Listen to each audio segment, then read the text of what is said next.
and welcome back. Joining us in studio for our third and final conversation of the morning are Richard Herbert and Christy Sosa. Richard is the immediate past president of the Rotaract Club of Belize City, and Christy is the international and public relations director for the Rotaract Club of Belize City. Good morning, folks. Good morning. It's a pleasure to be Rotaract here. Week. What do we expect this week? But first, let's talk about Rotaract and the importance of this particular movement among young people. All right, well, good morning again. Well, whenever someone hears Rotaract, you automatically think community service, and that's not wrong. It is a community service-based club. It's for members between the ages of 18 to 35. That's for our club specifically because it has changed. Originally, it was until the age of 30. However, now Rotaract clubs are allowed to set their limit. And like I said, it is mostly to do community service, but that's not just the only focus. We also try to ensure that our members develop leadership skills along the way. So you want to build them up as leaders, and that's why it has that early age range from 18, you know, coming from the college setting and about to enter the professional realm. We help to build up that leadership skills and build and provide you with some necessary skills that you would find useful in life. And it also helps to build connection. Rotaract, it's worldwide. It's not just here in Belize City. You might just hear about it in Belize City, but it is worldwide. There's over 10,000 clubs around the world, which includes over 200,000 members in 180 countries. So chances are you go and visit a country, you'll definitely find a Rotaract club there. That speaks to the idea of networking. Not only locally or regionally, but internationally, in terms of being able to meet people who could provide certain access or services, not only by way of community work, but perhaps in professional endeavors as well. Yes, that's right.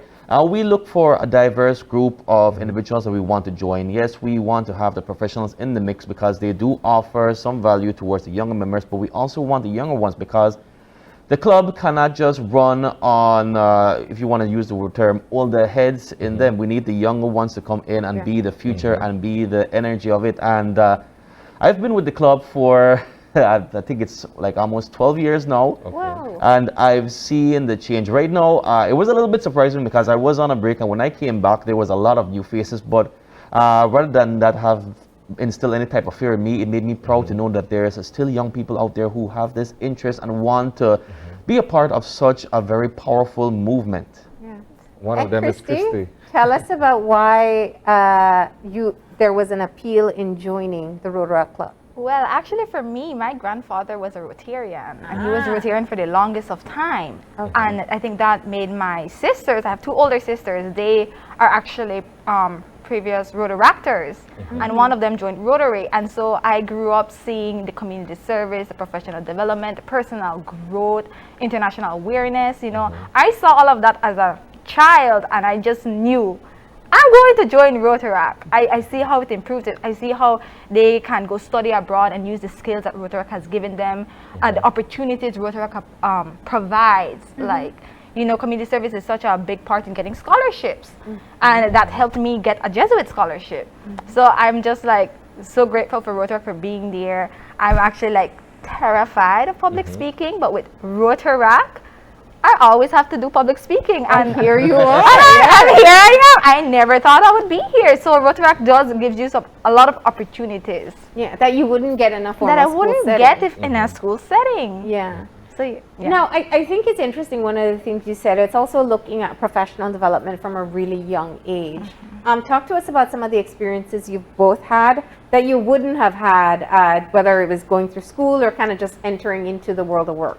Okay, well, last year I finally got a directorship position, and I never thought I would lead a big project. But last year I helped our club with a vaccination drive. So we partnered up with Central Health Region, and we went there, and you know, I had to contact the Ministry of Health and Wellness, get everything organized, get our members to volunteer. And every weekend our members were there helping to document all those who, you know, were getting their vaccines. So I was like in charge of that, so I never thought I would do that. Yeah. There's a great project management skills from a young age. It is. And for you? Well, there's quite a few over the years. I personally do find the ones interesting where I learn new skills or I learn something new or get a refresher on something in life. Like for example, last year, or was it earlier? Was last year, yes. We had one of those professional development online where our director, he pretty much taught us about savings. So for those who might have a little bit of problem with the savings and managing money, that does come in helpful and it is vital. And that also translates into the professional realm, because if you are tasked to lead a project in your workplace, you need to know how to be able to budget the finances that they give you, how to budget the resources that you have, and analyze what resources you would need. How do you perhaps dispel the idea that some people may have that Rotaract, Sunrise, Rotary are perhaps organizations for the well-to-do or those who have the means, as opposed to just the work that you guys do as community service? Well, the thing is, Rotaract actually stands for Rotary in Action. So that means we are the younger ones, as I said, from 18 to 35. So we're the ones that are, in a sense, more of the hands-on when it comes to our project. So that's the big difference between them. Now, when it comes to Rotary, yes, people might think it's all about the big head honchos, those who have a lot of money. But these people do also make their sacrifices, and they know that they want to assist the community, and they have also budgeted a certain amount of money that they are willing to help to contribute towards these services. So you don't have to have that large of money. You don't have to think that, oh, I have to be the CEO of a business or the owner of a business. No, once you have that passion and you have that ability to be able to put a portion of your salary towards an important cause, then you can be a part of any one of the groups. All right. And so how many members of Rotaract do you have in Belize? The Belize City? Well, it's a while since we've had a count of the actual amount of members. Okay. However, we have 10 clubs, and this is the most we've ever had in the wow. country. Yeah. Yeah, we So started. that's main municipalities and islands? Pretty much is, I believe it's all the main municipalities, if I'm not mistaken, Yes. in addition to one at Galen University. So it's in Corozal, Orange Walk, Ambergris Key here in Belize City, Belmopan, San Ignacio, Dangrega, Punta Gorda, Benquevejo, and like I mentioned, Galen University. Okay. And so all of you are celebrating Rotaract Rotaract Week. Internationally. Internationally. Now, how do you go about planning activities with our COVID reality? Well, it's just basically trying to do small activities every day because, you know, we do have working adults, but we also have students, and it's very stressful for them at this time, especially with COVID. So, you know, we work with the district teams and they gives us some information of what we can possibly do, and then we integrate that into our Rotaract Week, as well as trying to implement some community service type project. Okay. So So like- what's the project for this week? So we're having small activities starting from yesterday. So yesterday our members were posting, you know, Rotaract, their favorite Rotaract project, their favorite Rotaract moments on Instagram, whether it was like a tree planting activity, their favorite meeting, maybe they had a guest speaker that they just adored. You know, today we're here at Open Your Eyes, you know. Tomorrow we're having our membership highlights as well as a membership drive. So so if, you know, anyone wants to reach out to me, you can contact us via Facebook at rotaractclub.belize, Instagram Rotaract Club of Belize, or email rotaractbze@gmail.com. And Friday, we're having our pin-up Fridays, so our members can, you know, wear their pins. It's been a while since we're not having in-person meeting. We don't wear our pins often. Yeah. So now we can wear, you know, our nice pins that we get and show it off on social media. On Saturday, we're doing our tree planting project, which we have already started from February, the beginning of February. Everyone is like having their trees in their pots. And on Saturday, we're going to be planting it, each of us in our house, in our gardens. We're going to be planting the trees because, you know, trees are important, and it's also part of our area of focus, which is, you know, protect the environment. Yeah. And then on Sunday, we're having our ocean cleanup, which will start at 8 o'clock a.m. at Memorial Park. So if anyone in the community wants to join us, just look up for our shirts, help clean the ocean. It's going to be fun day, fun week for us. And that starts at 8 a.m. In Belize City at the Memorial Park. Yes. Nice. And it's not just for members only, it's also people who want to participate because they believe in the cause. Yes. Nice.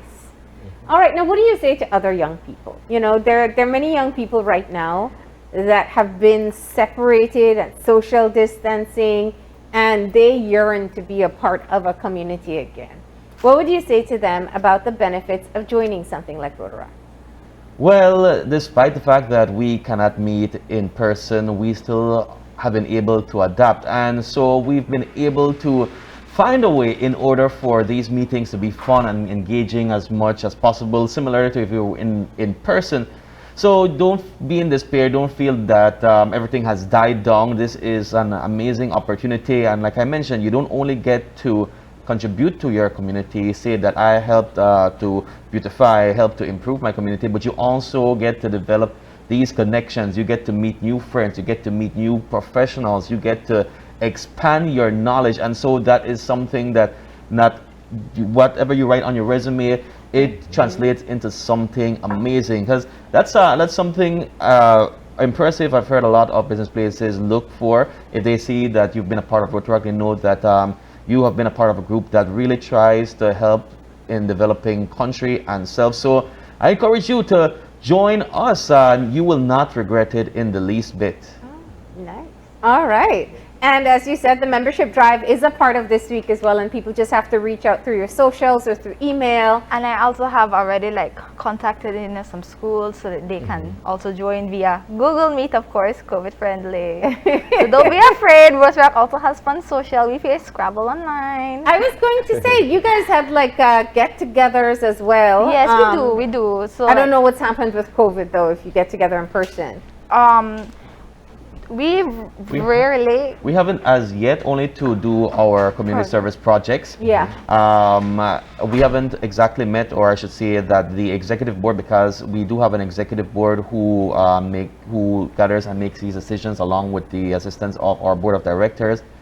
So we haven't transitioned back into in-person apart from when we do community service projects. So at this moment, all our meetings are online. But like I had mentioned, it's not the type of meetings that, let's be honest. It's not like your work meetings. No, right? it's not like your work meeting. It's fun. We chat. And actually, this Thursday, we are going to be meeting in person because it's a very special meeting. We're having some prospects getting inducted as official members. So they're getting their certificate of membership and their Rotaract pins. And so they'll forever be part of the Rotary family.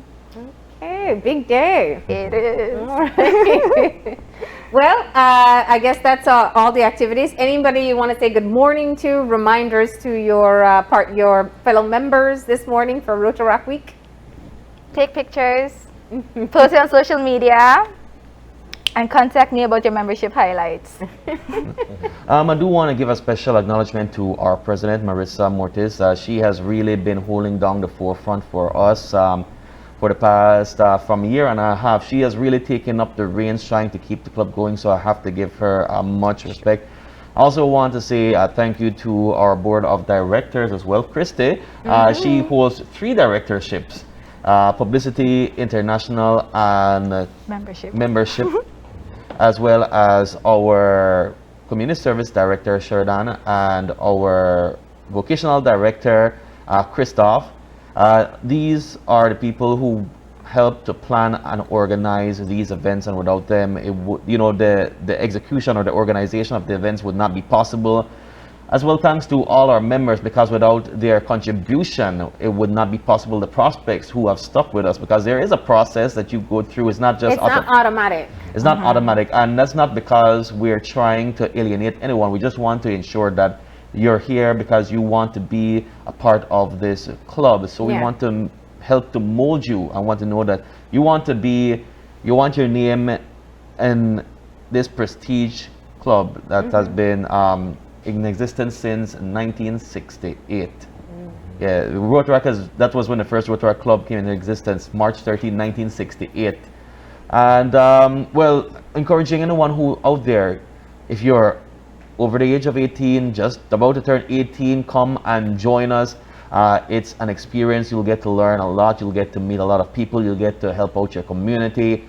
It's something that will definitely help you, and as you progress in your life, it's something that you will hold near and dear to your heart. All Rotaractors that I've spoken to, even if they have gone, they still hold that little piece of Rotaract in their heart. Nice. All right, well, that's a great pitch, right? So everybody's going to be jumping on Facebook and Instagram and that email and seeing if they can get in. But as you said, it's not automatic. You have to show your level of commitment first to wanting to be a part of the group. Well, I hope you guys enjoy Rotaract Week and best of luck with all your activities. Thank you. All right. With that, we're going to go ahead and take our final break. And when we come back, we'll have our wrap up. So stay tuned.